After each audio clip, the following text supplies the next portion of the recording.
In this video, we will explore the touch command in Linux. The touch command is useful for creating empty files and updating timestamps. Let's dive in. The touch command primarily serves two functions. First, it can create new empty files.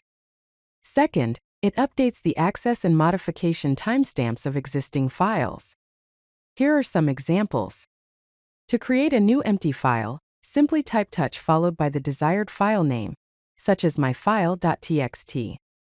To create multiple files at once, specify all the file names separated by spaces, such as file1.txt, file2.txt, and file3.txt. To update the timestamp of an existing file, use touch followed by the file's name, for instance, touch existing_file.log. In Linux, every file has three distinct timestamps associated with it: access time, modify time, and change time. Access time refers to the last time the file was read or accessed. Modify time indicates the last time the content of the file was modified. Change time represents the last time the file's metadata was changed, such as permissions or ownership. The ls command with the L option shows the modify time by default. To view the access time, use ls with the L and U options. To see the change time, use ls with the L and C options. By default, the touch command updates both the access time and modify time of a file to the current time. The change time is automatically updated whenever the access or modify times are altered. For example, running touch myfile.txt updates both the access and modify times to the current time. The touch command offers several options to control which timestamps are modified.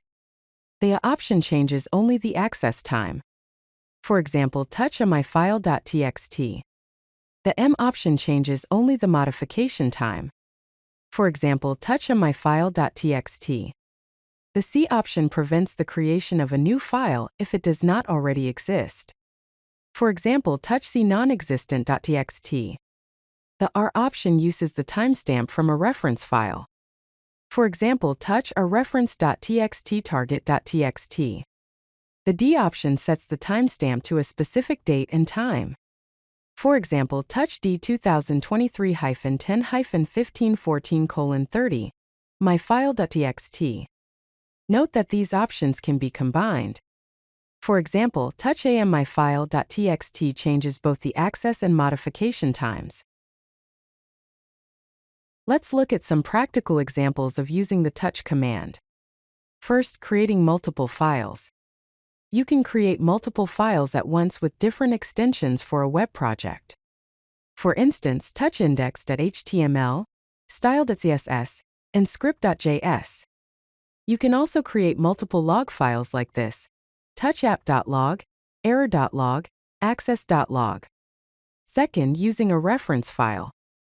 You can copy timestamps from one file to another using the R option. First, let's check original timestamps.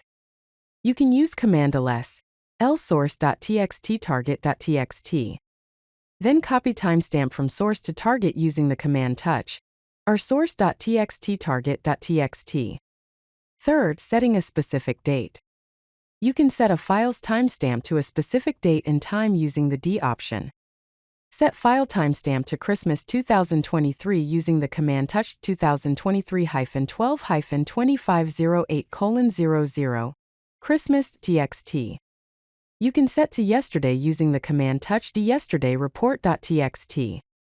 Finally, let's see conditional creation.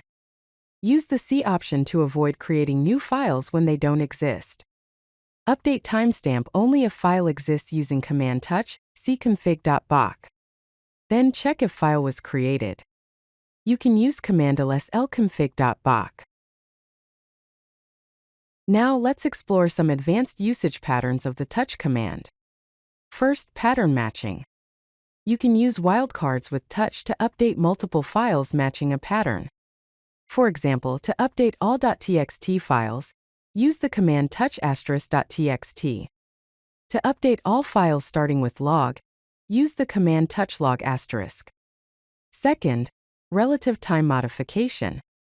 You can set timestamps relative to the current time using the D option with relative time expressions.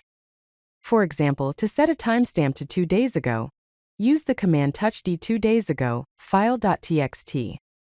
To set a timestamp to next week, use the command touchd next week future.txt. Here's an example of a batch file creation script.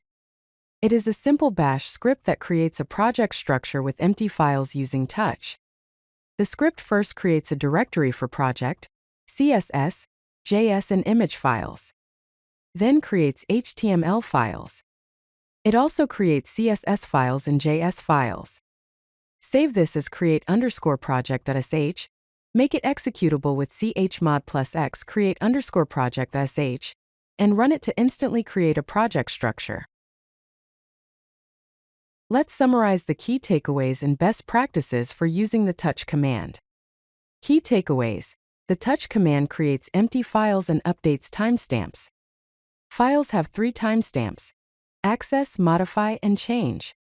Use the for access time and M for modify time.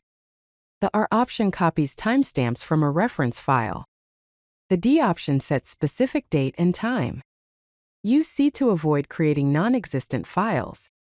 Some related commands are stat lsl find and mkdir. Best practices include: incorporate touch in scripts to create placeholder files or reset timestamps for log rotation. Pair touch with find, zargs, or loops for batch operations on multiple files. When modifying timestamps of important files, create backups first, as timestamps can be critical for some applications. Be specific about which timestamps you want to modify, either O or M, rather than changing all timestamps unnecessarily. Use the C option when you only want to update timestamps of existing files without creating new ones. If you like this video, hit that like button and don't forget to subscribe. Visit codelucky.com for more such useful content.